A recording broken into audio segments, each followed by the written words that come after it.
Buenas noches, hermanos. Yo le doy gracias a Dios por estar el día de hoy aquí predicando. Le doy gracias a Dios porque pude terminar. Es un pasaje largo, pero tan lleno de riqueza espiritual, de enseñanza, en el que Jesús nos confirma en nuestra fe. Y quiero que sigan conmigo los siguientes versículos. Leemos Mateo capítulo 11 del 1 al 19. Y sucedió que cuando Jesús terminó de dar instrucciones a sus 12 discípulos, se fue de allí a enseñar y predicar en las ciudades de ellos. Y al oír Juan en la cárcel de las obras de Cristo, mandó por medio de sus discípulos a decirle: ¿eres tú el que ha de venir o esperaremos a otro? Y respondiendo Jesús, les dijo: id y contad a Juan lo que oís y veis. Los ciegos reciben la vista, los cojos andan, los leprosos quedan limpios, los sordos oyen, los muertos son resucitados, y a los pobres se les anuncia el Evangelio. Y bienaventurado es el que no se escandaliza de mí. Mientras ellos se marchaban, Jesús comenzó a hablar a las multitudes acerca de Juan. ¿Qué salisteis a ver en el desierto? ¿Una caña sacudida por el viento? Mas, ¿qué salisteis a ver? ¿Un hombre vestido con ropas finas? Mirad, los que usan ropas finas están en los palacios de los reyes. ¿Pero qué salisteis a ver? ¿A un profeta? Sí, os digo, y uno que es más que un profeta. Este es de quien está escrito: he aquí yo envío a mi mensajero delante de tu faz, quien preparará tu camino delante de mí.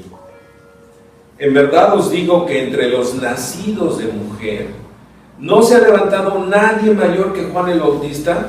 Sin embargo, el más pequeño en el reino de los cielos es mayor que él. Y desde los días de Juan el Bautista hasta ahora el reino de los cielos sufre violencia, y los violentos lo conquistan por la fuerza. Porque todos los profetas y la ley profetizaron hasta Juan. Y si queréis aceptarlo, él es Elías, el que había de venir. El que tiene oídos, que oiga. Pero ¿con qué compararé a esta generación? Es semejante a los muchachos que se sientan en las plazas, que dan voces a los otros y dicen: os tocamos la flauta y no bailasteis, entonamos endecha y no os lamentasteis. Porque vino Juan que no comía ni bebía, y dicen: tiene un demonio. Vino el Hijo del Hombre que come y bebe, y dicen: mirad, un hombre glotón y bebedor de vino, amigo de recaudadores de impuestos y de pecadores. Pero la sabiduría se justifica por sus hechos.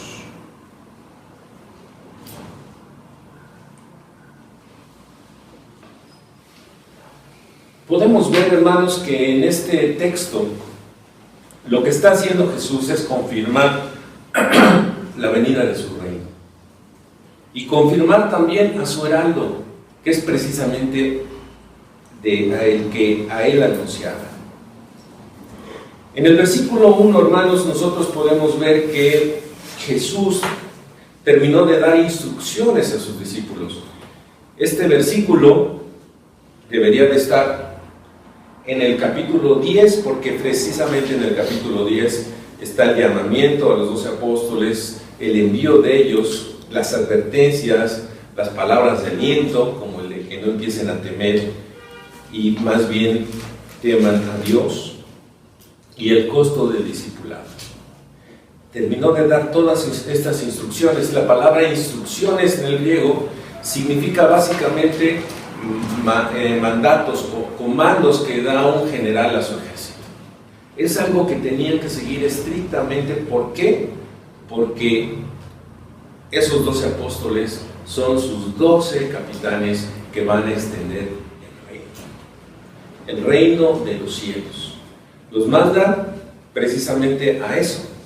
Y dice después: se fue de allí a enseñar y predicar en las ciudades de ellos. Es decir, no los dejó solos, él iba detrás.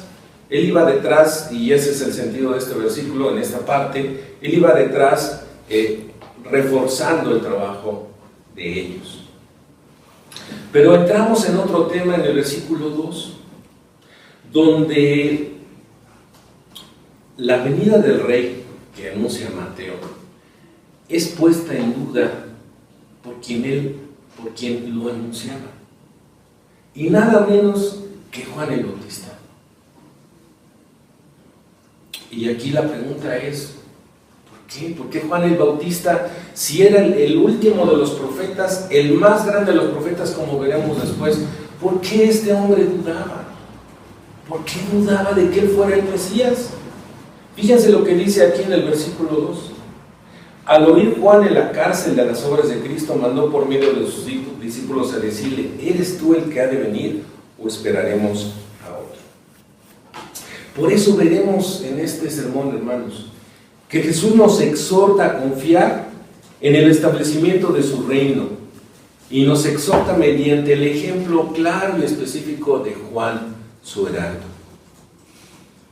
El bosquejo, la manera en que organicé este sermón, son 3 puntos muy sencillos. El primer punto del versículo 2 al 6, donde Jesús pide ver y oír. En la segunda parte, donde se confirma el reino, o la confirmación del reino mediante su heraldo. Y finalmente, lo que vemos en los últimos versículos es la necedad de los incrédulos ante la confirmación de este reino. Bien, hermanos, comencemos con este segundo y tercer versículo, donde Juan manda a sus discípulos a preguntarle a Cristo. Fíjense bien esta palabra en el versículo segundo, dice las obras de Cristo. No habla de las obras de Jesús. Aquí está confirmando, o sea, el mismo Juan en sus preguntas está confirmando que él es el ungido de Dios, el enviado de Dios. Pero le pregunta: ¿eres tú el que ha de venir o esperaremos a otro? Esta pregunta es fundamental, hermano, y yo quisiera que también reflexionaras. Tú y yo somos creyentes. Tú y yo predicamos la palabra. Tú y yo predicamos al Cristo crucificado y resucitado. Pero estamos realmente convencidos en la vida diaria, en los peligros que enfrentamos, ya no digamos peligros, los riesgos, las dificultades que enfrentamos al pastorear a nuestras ovejas. ¿Realmente seguimos confiando en Cristo o dudamos como Juan? Vemos ahí el poder de Dios, vemos ahí el reino de Dios. Cuando Juan le pregunta: ¿eres tú el que ha de venir? Esta pregunta es fundamental. ¿Eres tú el que ha de venir? ¿Qué lenguaje está utilizando, hermanos? Es un lenguaje profético. Es un lenguaje que viene precisamente del Antiguo Testamento. En el Salmo 118, 26, yo se los leo, hermano, dice: bendito el que viene en el nombre del Señor. Desde la casa del Señor os bendecimos. Es decir, hay muchas partes en el Antiguo Testamento que hablan del Mesías como el que ha de venir. Marcos 11:9, Lucas 13:35, Hebreos 10:37 usan el mismo término. Y la otra parte de este versículo dice: o esperaremos a otro. Aquí lo que estamos viendo es la prueba de la fe de Juan. Está en esos 2 versículos, el 2 y el 3. La pregunta es esa: ¿eres tú el que había de venir o esperaremos a otros? A otro. Esta pregunta, esperaremos a otro, la palabra otro en griego, básicamente significa de diferente naturaleza, etéreos. Es otro el que tiene que venir. ¿No eres tú esa persona que va a ser el rey?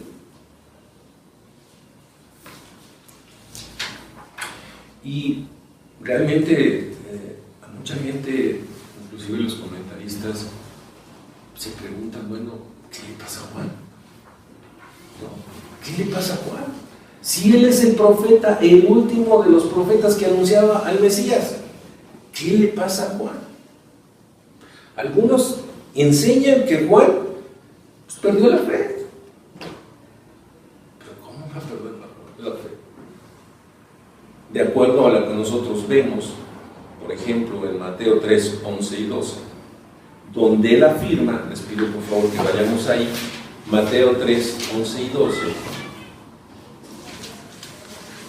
él afirma de Jesús lo siguiente, dice: yo a la verdad os bautizo desde el 10, dice, y el hacha ya está puesta a la raíz de los árboles, por tanto todo árbol que no da buen fruto es cortado y echado al fuego.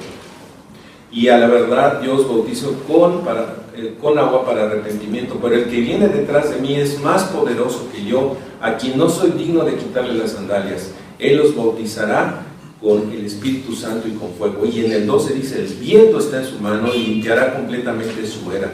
Recogerá su trigo en el granero, pero quemará la paja en el fuego del exterior.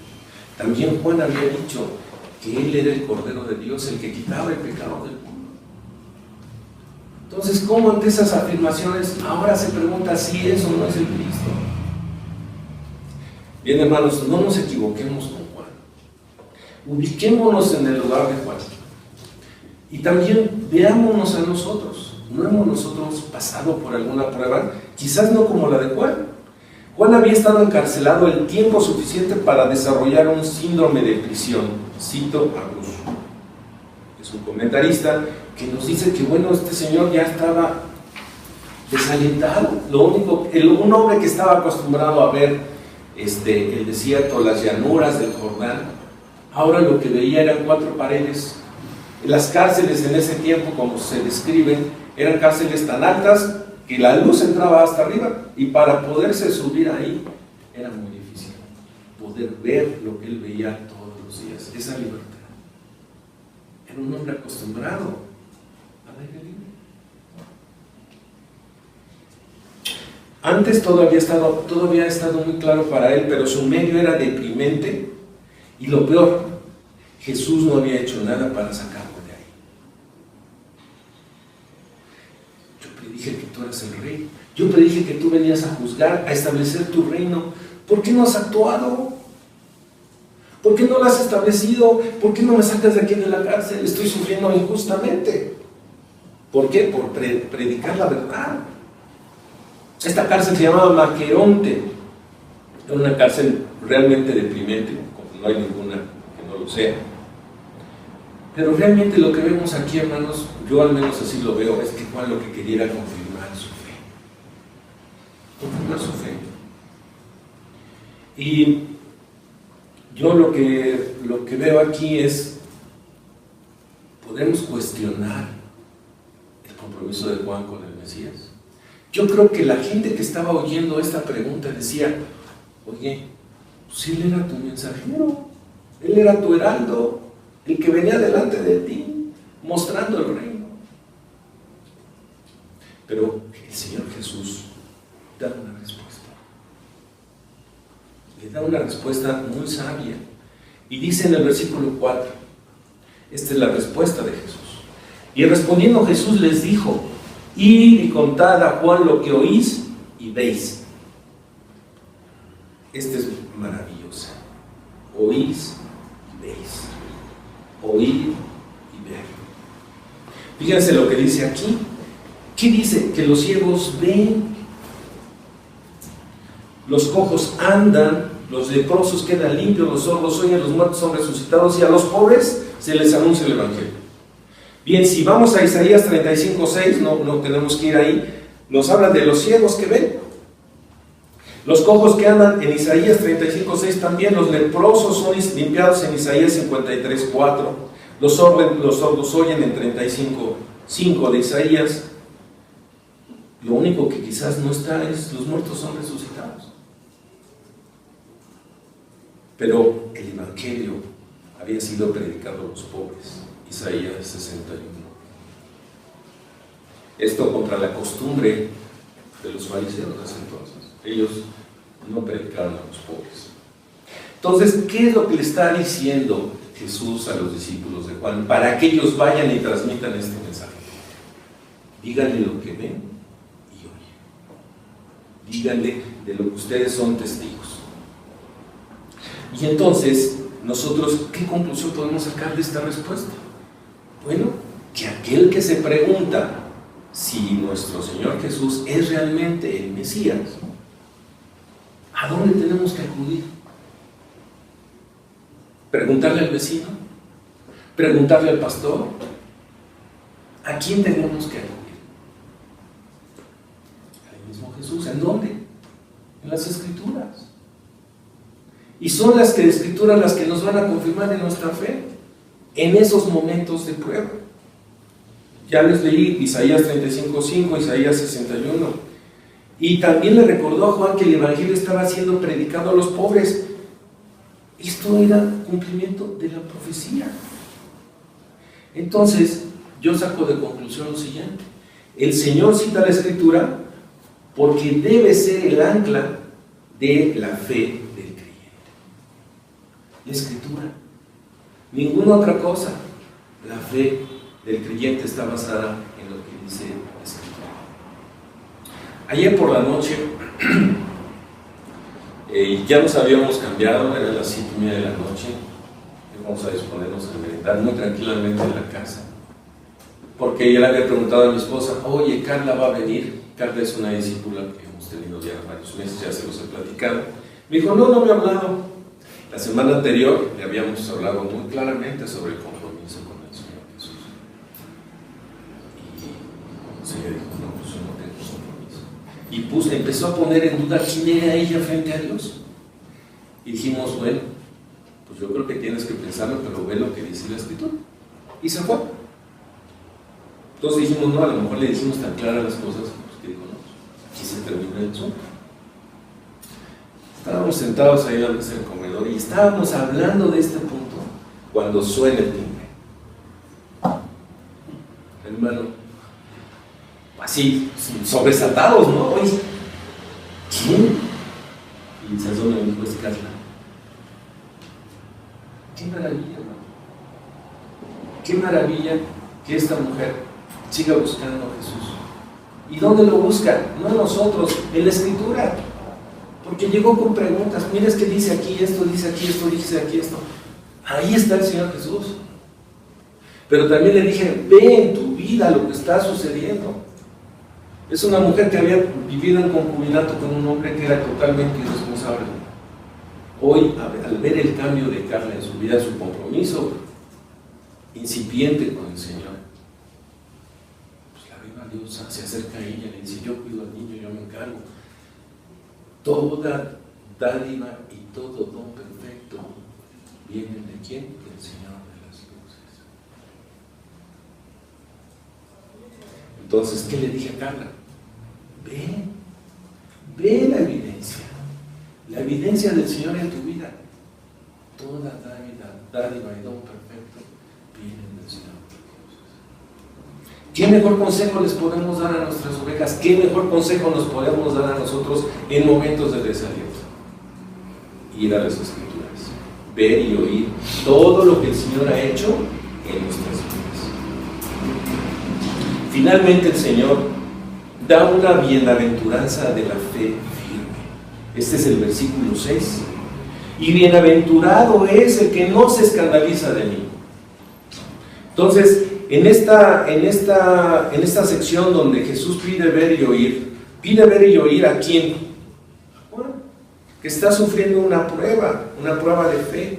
Le da una respuesta de que la evidencia del poder del Rey está en las obras que él está realizando y también en las Escrituras. Pero ahora dice que bienaventurado es el que no se escandaliza de mí. Entonces, hermanos, si Él nos está llamando a ver y oír, pero no de una manera humana, carnal, porque eso es lo que vamos a ver después, es otro tipo de respuesta. Es una fe, una vista y un oído espiritual. Espiritualmente, ¿qué está pasando en nuestras vidas? Tenemos evidencia de que el Señor está obrando en ellas, de que el Señor verdaderamente nos rescató. Claro que sí, claro que sí.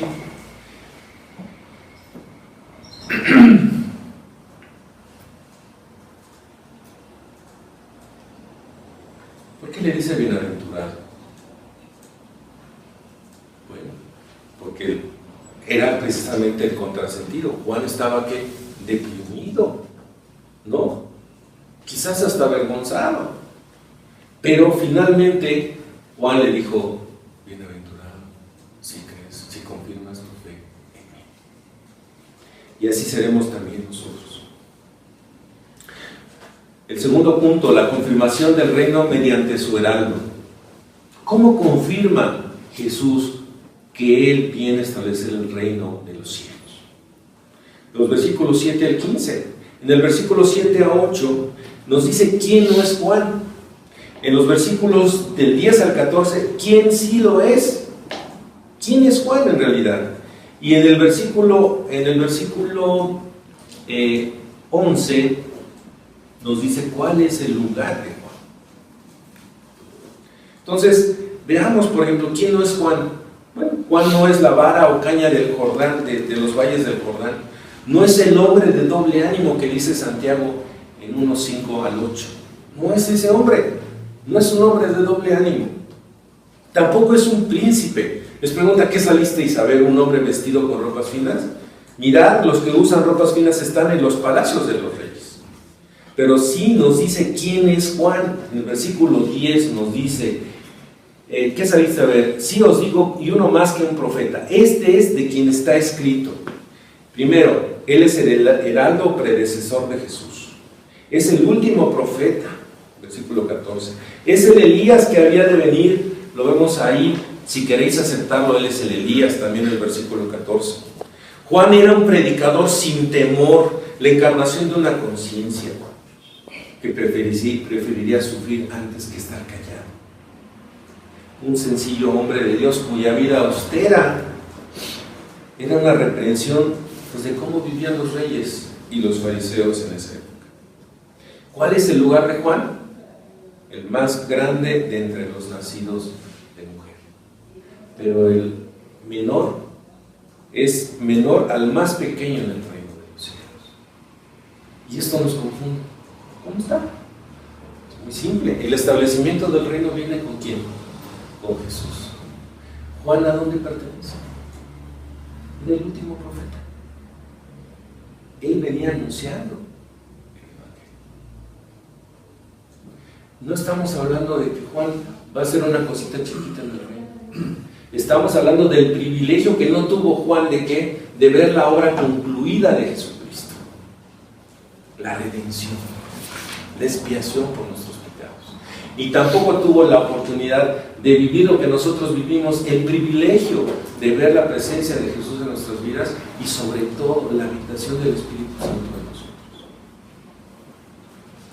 Finalmente, ¿qué anticipa Juan? La lucha por el reino. Dice aquí que el reino de los cielos sufre violencia y los violentos lo conquistan por la fuerza, versículo 12. Quizás este es el versículo más difícil, pero yo lo voy a resumir porque me quedan creo que 2 minutos. ¿Cuántos minutos me quedan? 2 minutos. Bien, básicamente podría resumirse así. Hay dos puntos de vista aquí. El reino de los cielos sufre violencia. ¿Dónde vemos la violencia? La vemos en Herodes. ¿Sobre quién? Sobre Juan. La vemos anticipada por Jesús, porque dice: los manda en medio de ¿qué? De lobos. La vemos en el versículo 34 del capítulo 9, donde dice que los fariseos decían que él echa fuera a los demonios por el príncipe de los demonios. Hay una oposición ¿a qué? Al avance del reino. ¿Y quién quiere hacerse del reino? Los fariseos. Mientras no nos reconozcas a nosotros, nuestra categoría, nuestro estatus espiritual frente a los demás, tú no serás reconocido como rey. Así lo resumo esta parte, no me queda más tiempo. Y terminamos con el último punto, la necedad de los incrédulos. Aquí hace una analogía con los jóvenes que se sientan en las plazas, que dan voces. Y yo entendí que cuando tocan flautas es que están invitando a un banquete como el que Jesús dice que comía con los publicanos y los pecadores. O los que invitan a un funeral porque hacen endechas, es decir, lamentaciones. Esto corresponde a Juan, que vive una vida austera en el desierto. Pero es una incredulidad a toda prueba e invitación. Los necios buscan un Dios a su medida, critican lo que no se ajusta a sus deseos y rechazan cualquier tipo de participación en el reino. Su falta de sabiduría es evidente. ¿Por qué? Por su negativa a creer. Es una prueba de su necedad. Conclusión, hermanos. ¿Qué parte de la audiencia seríamos nosotros? Los apóstoles que ya están apostados a la guerra. Los discípulos de Juan, que también, o aquellos que se niegan.